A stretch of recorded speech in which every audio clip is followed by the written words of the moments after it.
Welcome to Nibblepop Stories. Today we will hear the story of Virginia Woolf's To the Lighthouse. The story takes place just before World War I, during a summer at the Ramsays' house on the Isle of Skye in the Hebrides. Mrs. Ramsay, a kind and graceful woman, is the heart of the family. She cares deeply for everyone around her. Her husband, Mr. Ramsay, is a philosopher who is often serious and worried about not being successful enough. He seems distant, but his presence is felt throughout the house. The Ramsays have 8 children, each with their own personality. James, the youngest, loves his mother deeply and feels very close to her. He dreams of visiting the lighthouse across the bay and finds joy in small activities like cutting out pictures from a magazine. He admires his mother but dislikes his father's cold and logical attitude. Prue, the eldest daughter, is graceful and beautiful, fitting the traditional idea of a woman, though she secretly wishes for more freedom. Nancy and Rose are lively and independent. Rose is also creative and enjoys arranging flowers. Andrew, the eldest son, is practical and smart, with a strong interest in science and engineering. Jasper is mischievous and likes to shoot birds, while Roger is adventurous and often goes into trouble. Camilla, the youngest daughter, is curious and watches everything closely. The Ramsays also have several guests staying with them. Lily Briscoe, a family friend, is an artist working on a painting of Mrs. Ramsay. She struggles with self-doubt and worries about what others think of her work. Charles Tansley, Mr. Ramsay's student, is awkward and sometimes rude, especially to Lily Briscoe, though he deeply respects Mr. Ramsay. William Banks, a kind and quiet man, shares a close friendship with Lily and appreciates her art. Paul Riley and Minta Doyle are a young couple whose relationship is encouraged by Mrs. Ramsay. Augustus Carmichael, a poet, spends most of his time reading and observing the world around him. The lighthouse across the bay fascinates James, and his mother promises they can visit if the weather is good. She even knits a stocking for the lighthouse keeper's sick son. James is filled with excitement, but Mr. Ramsay says the weather will not allow it. James is heartbroken and feels so angry that he imagines stabbing his father. In spite of this, he finds comfort in his love for his mother, whom he sees as far better than his father. Charles Tansley agrees with Mr. Ramsay about the weather, which annoys James even more. Mrs. Ramsay also finds Tansley selfish and unpleasant, but she treats him kindly. Mrs. Ramsay takes Mr. Tansley with her on an errand to the town. Along the way, she asks Carmichael if he needs anything. Carmichael says that he does not. Carmichael was once a promising poet, but he made an unfortunate marriage. Mrs. Ramsay and Mr. Tansley pass a sign advertising a circus, and Mrs. Ramsay suggests that they all go. Tansley says that having grown up in a poor family, he was never taken to a circus. Tansley has a deep insecurity regarding his humble background, and that this causes much of his unpleasantness. He opens up about his modest upbringing and academic struggles. He feels uplifted by Mrs. Ramsay's attention. They reach the quay, and Mrs. Ramsay admires the beautiful view of the bay and the lighthouse. She comments on the evolution of art styles, comparing contemporary painters to the meticulous techniques of past artists. Tansley thinks that Mrs. Ramsay is the most beautiful woman he has ever seen. Like most of her male guests, he is a little in love with her. Even the chance to carry her bag thrills him. Mrs. Ramsay comforts James, assuring him that the sun might shine in the morning.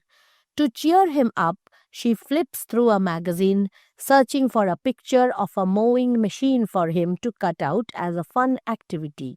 As she does this, she listens to the sound of waves rolling against the shore, their rhythm making her reflect on destruction, death, and the relentless passage of time. Nearby, Mr. Ramsay recites lines from Tennyson's The Charge of the Light Brigade. Mrs. Ramsay glances out the window and sees Lily Briscoe on the lawn. She remembers that Lily is painting her portrait and realizes she needs to keep her head steady. Lily struggles to capture Mrs. Ramsay's essence on canvas. She grows irritated when Mr. Ramsay rushes past reciting a poem, but feels relieved when he doesn't stop to critique her painting. Moments later, she notices William Banks approaching, the one person she doesn't mind seeing her work. Banks is an old friend, and Lily trusts his opinion. When he suggests taking a walk, she agrees, and they head toward the hedge where they often pause to admire the bay in the evenings. Standing there, watching the waves, Lily feels a quiet sadness, realizing that the beauty of distant views will outlast the people who cherished them. Banks remembers his past friendship with Mr. Ramsay and struggles to understand Ramsay's constant need for attention and praise. He criticizes this trait, but Lily defends Mr. Ramsay, reminding him of the importance of his philosophical work. Banks, however, believes that Ramsay, like many men, peaked in his achievements by the age of 40. While Lily respects Mr. Ramsay's intelligence, she finds him vain and considers Banks a kinder, finer man. She has never fully understood Ramsay's philosophy. She recalls Andrew, the Ramsay's eldest son, once explaining his father's ideas about the nature of reality by comparing them to imagining a kitchen table when no one is in the room. As they talk, the sound of Jasper firing a gun startles a flock of birds into the sky. Mr. Ramsay suddenly notices Lily and Banks watching him. He feels embarrassed. He realizes they have caught him reciting poetry with theatrical flair. Back at the house, Mrs. Ramsay knits a stocking for the lighthouse keeper's son, just in case the weather is good enough to visit the lighthouse the next day. She stops to measure the stocking against James's leg and tells him to stand still when he moves too much. Her mind is full of thoughts about the house and the people around her. She thinks Lily and Mr. Banks would make a good couple and should get married. She also notices that the house is old and in need of repairs. Even so, the children love it, and it is spacious enough for hosting guests. At the same time, Mr. Banks watches Mrs. Ramsay and admires her beauty, though he cannot fully understand it. To him, her beauty is mysterious, like the unfinished walls of a hotel. Mr. Ramsay approaches his wife and notices her knitting. This fills him with frustration as he feels angry at what he sees as the foolishness of women's minds. Unable to contain his irritation, he storms off to continue his solitary walk. As he walks, Mr. Ramsay thinks about his struggles as a thinker and his place in the world. Standing by an urn in the garden, he looks back at his wife and son and feels they give him strength and purpose. He compares the progress of human thought to moving through the alphabet. Each idea or discovery is like a letter, and every person works to move as far along the alphabet as they can in their lifetime. He believes there are two kinds of great thinkers: those who patiently work their way from A to Z, and those rare geniuses who leap straight to Z. He hopes to find his way to Z through determination and effort. At the same time, Mr. Ramsay fears his contributions may fade after his death. He takes a strange comfort in the thought that even the greatest achievements are temporary. Even Shakespeare's works will one day disappear. Mrs. Ramsay is reading a story to James when Mr. Ramsay interrupts. James wishes his father would leave so he could have his mother to himself. Mr. Ramsay seeks sympathy and reassurance of his intellect. He needs his wife's attention. Mrs. Ramsay understands him well.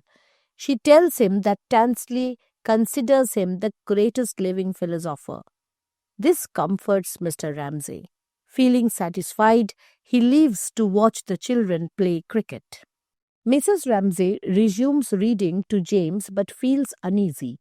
She worries that others might think her husband relies on her too much. She doesn't want to feel superior to him. Instead, she prefers to see herself as less important, allowing him to hold the greater role in their relationship.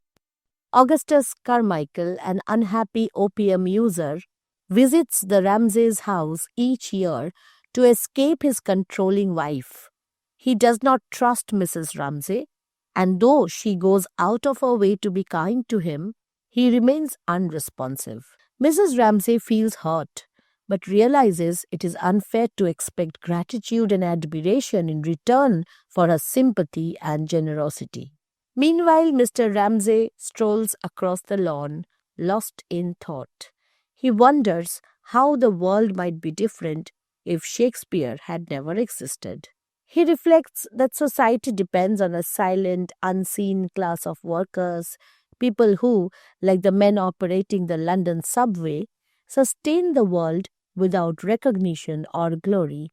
He sees these humble lives as essential, even more so than those of immortal writers. At the edge of the lawn, Mr. Ramsay gazes out at the bay. Watching the waves crash against the shore, he finds them a fitting metaphor for human ignorance, which constantly eats away what little is known with certainty. Mr. Banks and Lily talk about the Ramsays. Banks sees Mr. Ramsay as a hypocrite, but Lily disagrees. While she finds Mr. Ramsay self-centered and narrow in his thinking, she also notices how genuinely he craves admiration. Just as Lily is about to respond, she notices the way Banks is intently watching Mrs. Ramsay. It becomes clear to her that he is in love, so she decides to stay quiet. Instead, she lets Banks look at her painting, which she thinks is terrible. She remembers Charles Tansley's comment that women cannot paint or write. Banks studies her portrait of Mrs. Ramsay and James. They discuss the painting together, but Lily feels uneasy. She has the strange sense that by looking at her work, Banks has taken it from her and that they have shared something deeply personal.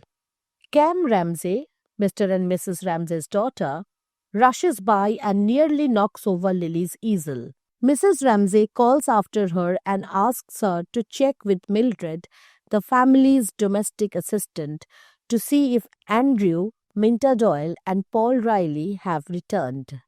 When Cam comes back and says they have not, Mrs. Ramsay feels certain that Paul has proposed to Minta and that she has accepted.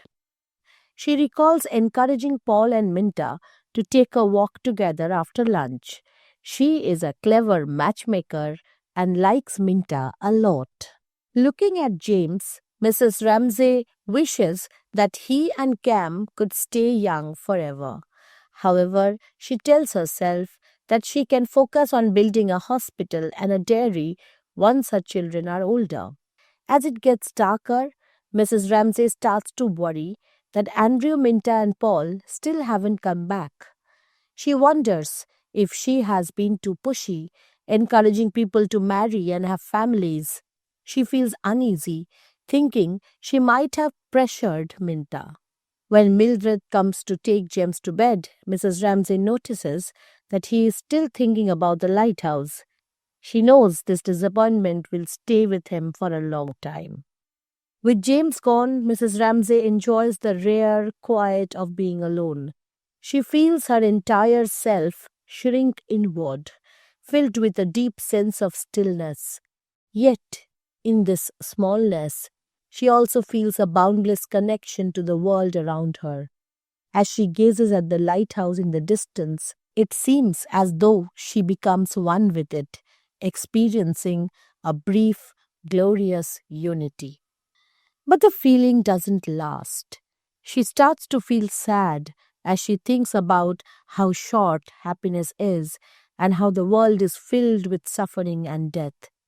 She wonders if any god could have created such a place where reason, order, and justice are so easily lost. From afar, Mr. Ramsay sees her sitting there and notices her sadness. He wants to go to her, to protect her, but hesitates. Sensing his worry, Mrs. Ramsay calls out to him, wraps her shawl around her shoulders, and joins him on the lawn. Mrs. Ramsay takes her husband's arm and they walk together. She talks about Jasper shooting birds, Charles Stanley, and the flowers in the garden. Mrs. Ramsay mentions Prue's growing beauty, while Mr. Ramsay shares his hope that Andrew will work hard enough to win a scholarship. As they walk, Mr. Ramsay thinks about his younger days, when he could spend entire days walking alone, lost in thought and focused on his work. He feels sad, knowing that the most productive time of his life is behind him. Mrs. Ramsay senses that he believes his books might have been better if they hadn't had children. On their way back to the house, Mrs. Ramsay notices a bright new star in the sky. She wants to point it out to her husband, but stops herself, knowing he never pays attention to such simple, ordinary things. Lily listens as William Banks talks about the art he saw during his travels in Europe. Together they see Mr. and Mrs. Ramsay watching Prue and Jasper play ball. Lily thinks to herself that marriage might simply be this: a man and a woman watching a girl throw a ball. When the two couples meet on the lawn, Lily senses that Mrs. Ramsay hopes she will marry Banks. As Mr. Ramsay heads back to his study, Mrs. Ramsay asks if Nancy joined Paul and Minta on their walk. Nancy is on the cliffs with Minta, Paul, and Andrew. At the beach, Nancy and Andrew move away, leaving Paul and Minta alone. Nancy runs to the shore to escape the rising tide and hides behind a rock, only to see Paul and Minta kissing.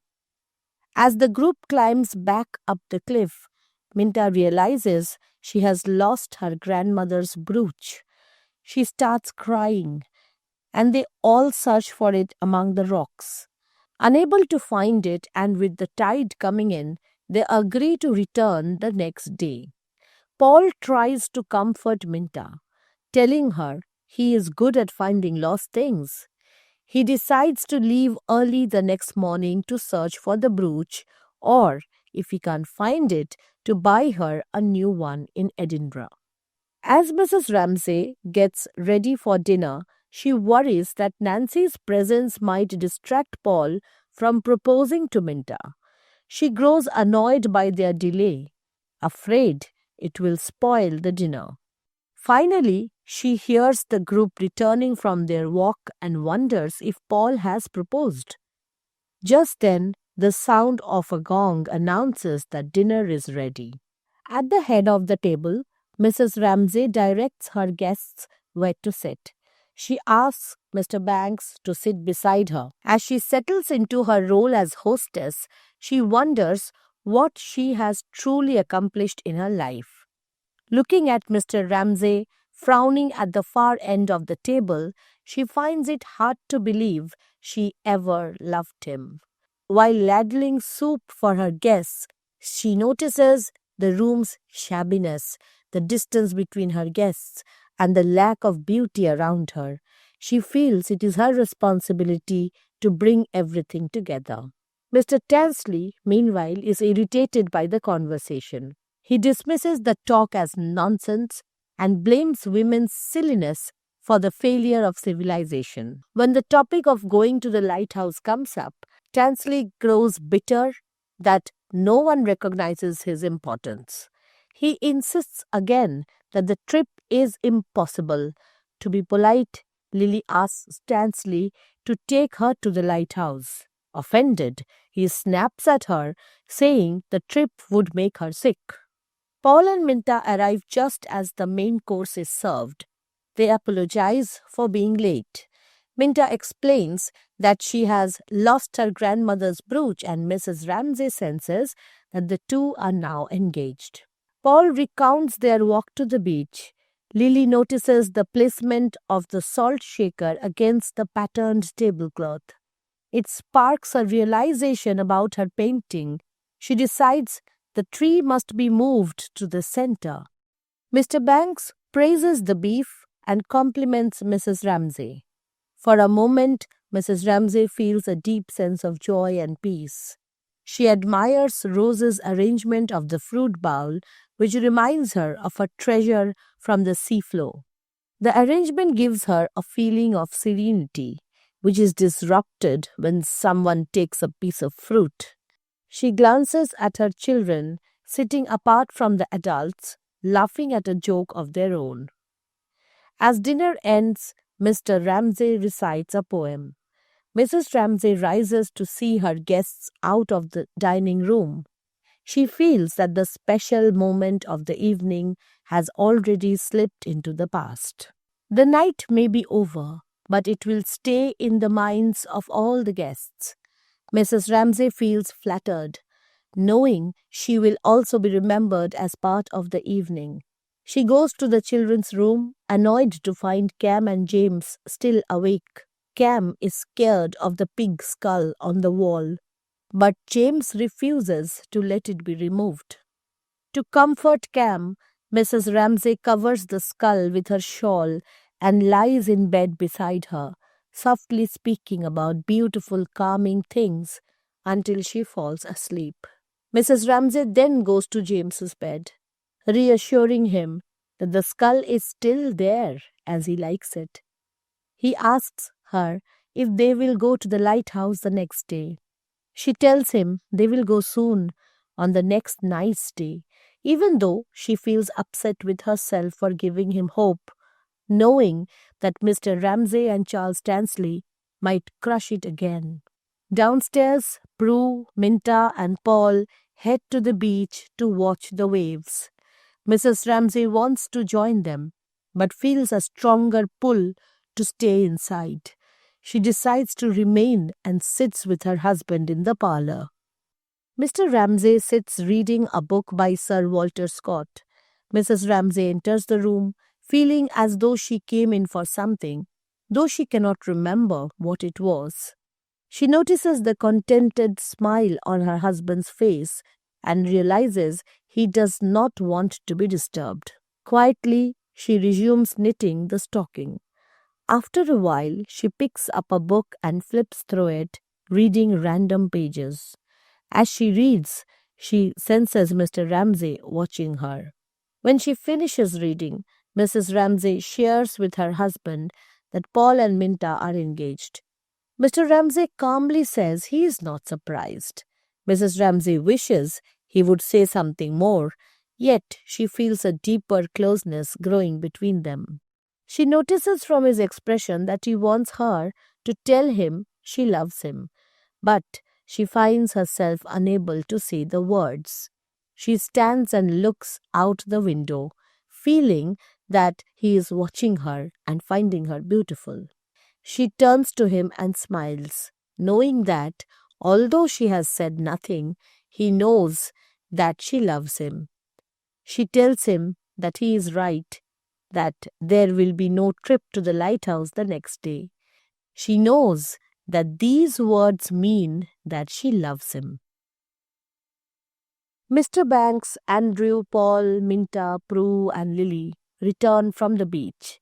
They turn out all the lamps in the house so that everything is dark except for Mr. Carmichael's room, where he is awake reading Virgil.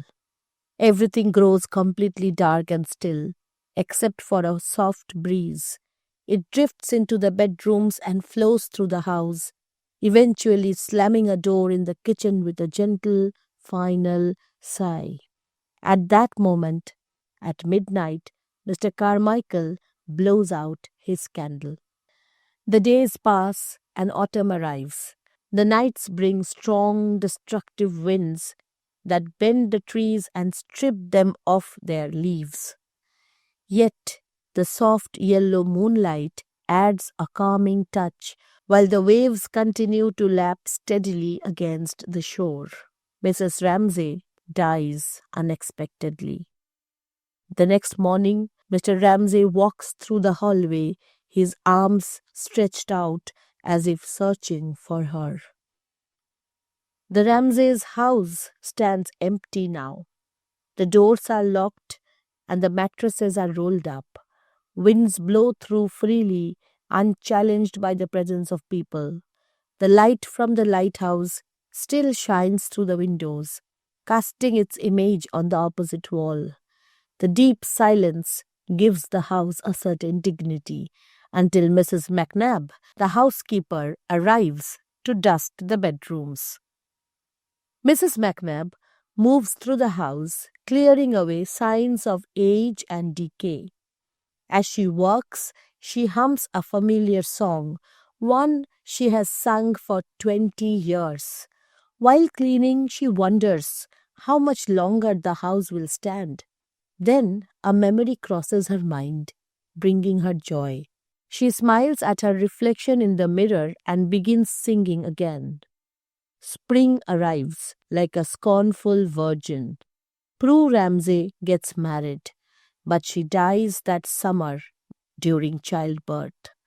In the empty Ramsay's summer house, flies and weeds take over, while the lighthouse continues to cast its steady light through the windows. Its beam falls on Mrs. Ramsay's shawl in the nursery, which slowly slips off the skull. For a while, Mrs. McNabb still comes to clean, but eventually silence takes over again, broken only by the faint feeling that something is falling. Amid the peaceful sea scenery, a battleship appears. Andrew Ramsay dies in France while fighting in the Great War. The war renews interest in poetry, and as a result, a book by Mr. Carmichael unexpectedly becomes a success. Nights turn into seasons, then years. Time passes unnoticed at the Ramsay home, with no one there to see it. Days, nights, months, and years run shapelessly together. The house remains silent and empty.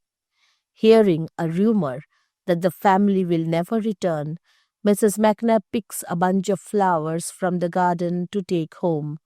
She believes the house will probably be sold. It is falling into ruin.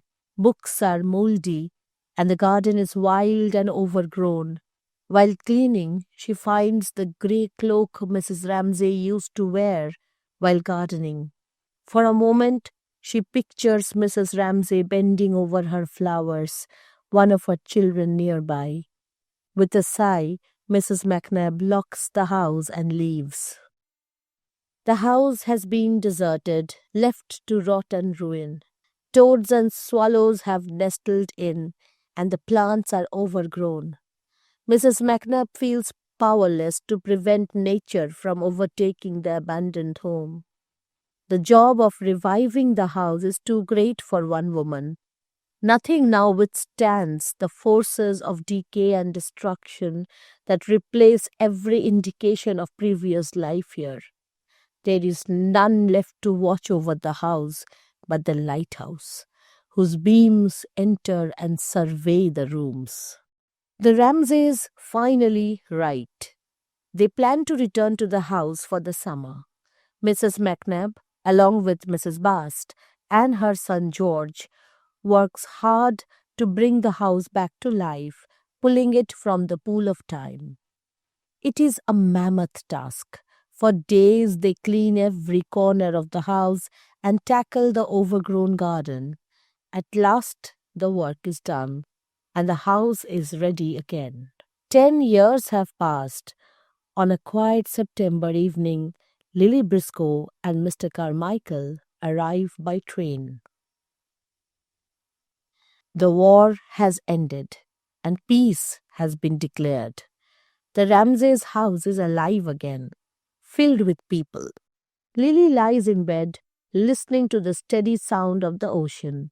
Downstairs, Mr. Carmichael stays awake late into the night, reading Virgil. Lily hears the waves even in her sleep, and Carmichael closes his book, observing how little the house and its surroundings have changed in the 10 years. In the morning, Lily wakes suddenly, clutching her blanket tightly as if it were the edge of a cliff. Lily Briscoe sits alone at the breakfast table early in the morning. Today, Mr. Ramsay, Cam, and James are going to the lighthouse.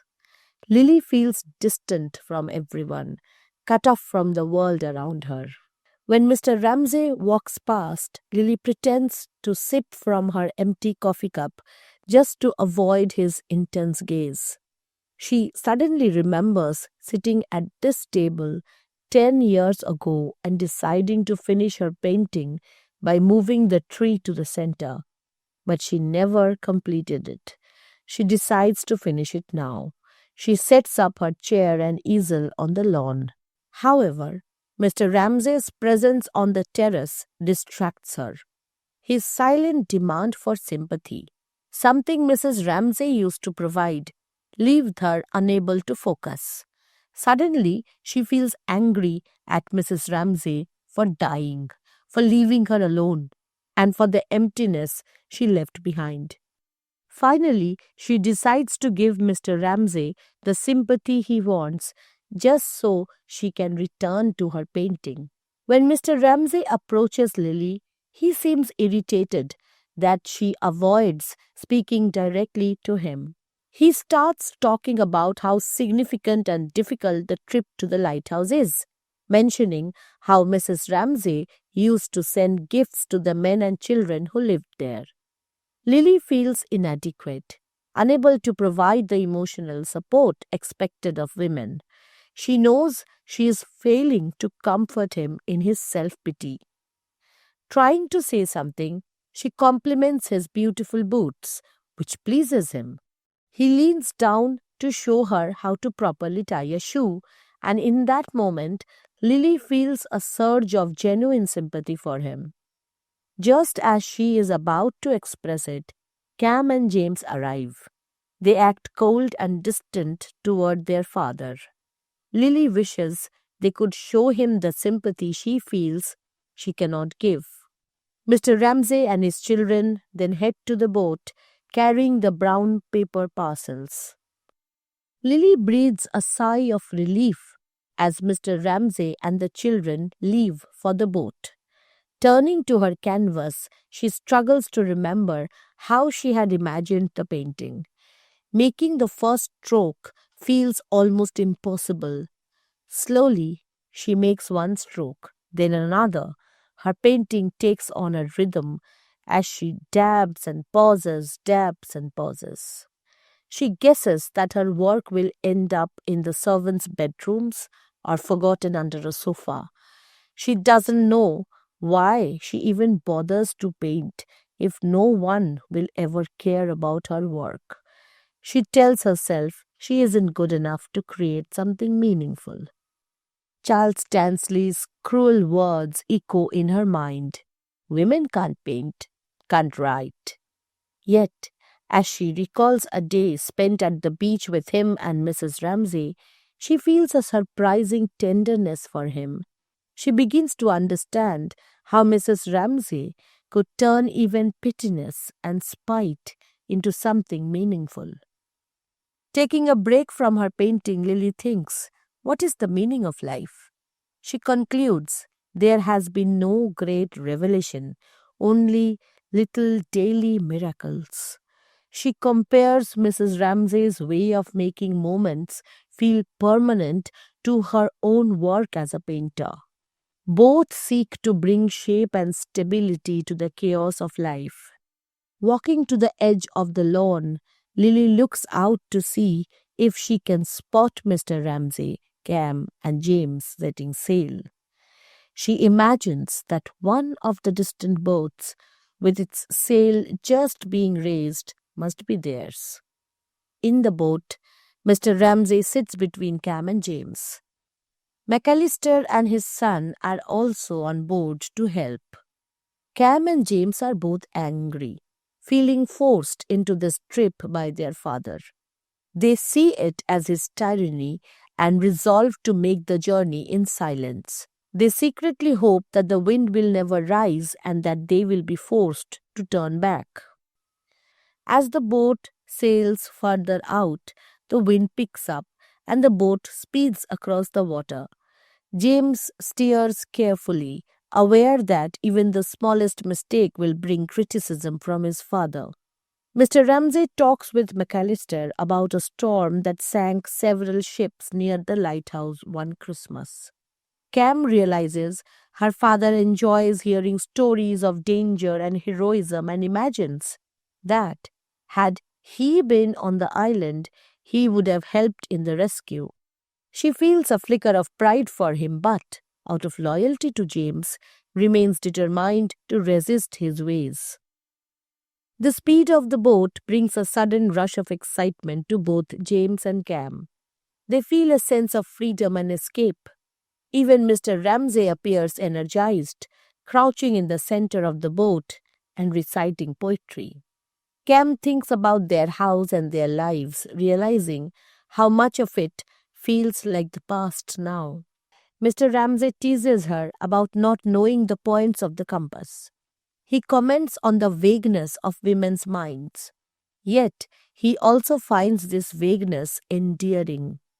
Trying to make her smile, he asks about the puppy. Cam feels torn. She wants to respond and please her father, but fears breaking her silent pact with James. James feels Cam is about to betray him by giving in to their father's mood. Cam struggles to find a way to show her father she loves him without letting James down. Lily watches the boat as the sail catches the breeze and speeds up. In contrast, she feels heavy with guilt over the sympathy she failed to give Mr. Ramsay. She has always found it hard to praise him, leaving their relationship feeling distant and neutral. As she walks back to her canvas, she wonders why her memory of that day on the beach with Mrs. Ramsay and Mr. Tansley remains so vivid. Sitting down to paint, she feels as if she is back on the beach with Mrs. Ramsay. Dipping her brush into the paint feels like dipping into the past. Her thoughts shift to Paul and Minta. She quietly celebrates the fact that she never married and that their marriage failed, seeing it as a kind of personal victory for her decision to remain single. Yet, she also remembers Paul searching for Minta's lost brooch and considers the idea of being in love. She recalls how Mrs. Ramsay had once tried to match her with Mr. Banks. Lily glances at Mr. Carmichael, who is basking in the sun. She wants to talk to him, to share her thoughts, but she doesn't know how to begin. Looking toward the drawing room steps, she is struck by how unbearably empty they seem without Mrs. Ramsay. She thinks about how everything in life fades, nothing truly lasts, except for art. Words and paint endure, even if they are shoved under a sofa. She begins to cry, longing for some understanding of life's fleeting beauty. She calls Mrs. Ramsay's name aloud. McAllister's boy cuts a piece from a fish he has just caught, uses it as a bait on his hook, and throws the still living fish back into the sea. Lily feels relieved that Mr. Carmichael does not hear her crying. As her pain and anger fade, she turns back to her painting, focusing on capturing the hedge. She pictures Mrs. Ramsay in her mind, as she often does while painting, imagining her lifting a wreath of white flowers to her forehead and walking gracefully across the fields. Looking up from her canvas, Lily glances out over the bay and notices the boat now halfway across. The wind slows, and the boat comes to a stop between the lighthouse and the shore. Mr. Ramsay sits quietly, reading a book. James dreads the moment his father might criticize him. He thinks about his lifelong desire to stab his father and realizes it's not his father but his unpredictable moods that he wants to kill. He compares those moods to a carriage wheel rolling over someone's foot. The harm is real, but it isn't intentional. He determines to spend his life fighting against tyranny. He recalls a day in the past when his father told him it would rain and they would not be able to visit the lighthouse. He remembers his mother leaving him with the Army and Navy Stores catalog after his father had dismissed their plans. Suddenly, a strong gust of wind fills the sail and the boat surges forward. Looking out over the bay, Lily thinks about the remarkable power of distance. She reflects on how the bay seems to have swallowed up the Ramsays, separating them from the shore and her view. Cam sees the island from the sea for the first time. She imagines herself in a story of adventure, escaping from a sinking ship. She feels free, free from her father's anger, her brother's expectations, and her own sadness. She remembers how much she admires her father's neat handwriting, his wisdom, and the gentleness she sees in him when he is in his study. Watching him read now, she wants to show James their father's goodness. She feels an overwhelming sense of safety with her father and silently wishes her brother could let go of his anger. Looking at the sea, Lily reflects on how our feelings about people often depend on distance. Now that Mr. Ramsay is away, she finds herself thinking about him differently. She turns back to her painting, determined to start fresh. She looks over at Mr. Carmichael, thinking about his newfound fame and imagining what his poetry must be like. She thinks about Mr. Tansley, who had become a professor. She recalls hearing him give a lecture on brotherly love during the war, finding it ironic given his often unkind and unlovable nature. Thinking of Mrs. Ramsay, Lily muses that truly understanding her would require 50 pairs of eyes. Absent-mindedly, she stirs her brush among the ants on the lawn and distresses them by making them a small mountain to climb. Suddenly, someone in the house sits down at the window where Mrs. Ramsay once sat. For a moment, Lily feels as though Mrs. Ramsay is there, knitting in the chair. A sharp sense of longing and sorrow washes over her, and she cries out Mrs. Ramsay's name.